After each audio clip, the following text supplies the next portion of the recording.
ఇటీవల కురిసిన వర్షాలకు సిద్దిపేట జిల్లా చర్యాల నుంచి కడవేర్గు వెళ్లే రహదారి గుంతలమయంగా మారింది. దీంతో ఆ మార్గంలో ప్రయాణించే వాహనదారులు తీవ్ర ఇబ్బందులు పడుతున్నారు. ప్రాణాలు అరచేతిలో పెట్టుకుని వాహనదారులు ఆ దారి గుండా వెళ్తున్నారు. రాత్రి వేళలో ప్రయాణం మరింత భయంకరంగా మారిందని వాపోతున్నారు. అయితే ఇప్పటికైనా అధికారులు స్పందించి గుంతలమయమైన రోడ్డుకు మరమ్మతులు చేయాలని సిపిఐ నాయకులు అశోక్ కోరారు.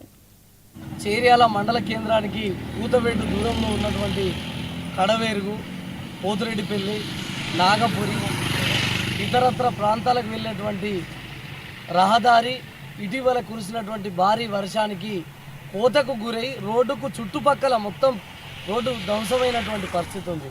పూర్తిగా ఒక అరగజం లోతు కోతకు గురై ఇప్పుడు రాకపోకలకు ఇబ్బందులు జరిగేటువంటి పరిస్థితి ఉంది.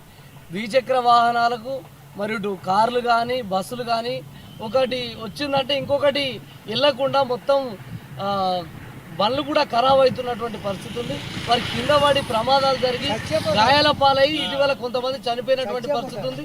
మరికొంతమంది సిద్దిపేట ఏరియా ఆసుపత్రిలో చికిత్స పొందుతున్నటువంటి పరిస్థితి ఇటీవల చోటు చేసుకుంది.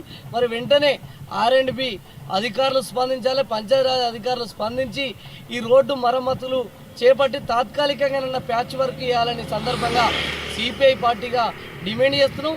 ఈ ప్రమాదాలకు పాలకవర్గ ప్రభుత్వాలు అధికారులే బాధ్యత వహించి వెంటనే ఇప్పటికైనా ప్రజల పట్ల చిత్తశుద్ధి ఉంటే, ప్రయాణికుల పట్ల ఏమన్నా ప్రేమ ఉంటే ఈ మరమ్మతులు చేసి న్యాయం చేయాలని సందర్భంగా డిమాండ్ చేస్తున్నాం. లేని పక్షంలో R&B కార్యాలయాన్ని సిపిఐ పార్టీ ఆధ్వర్యంలో ముట్టడిస్తామని ఈ సందర్భంగా హెచ్చరిస్తాం.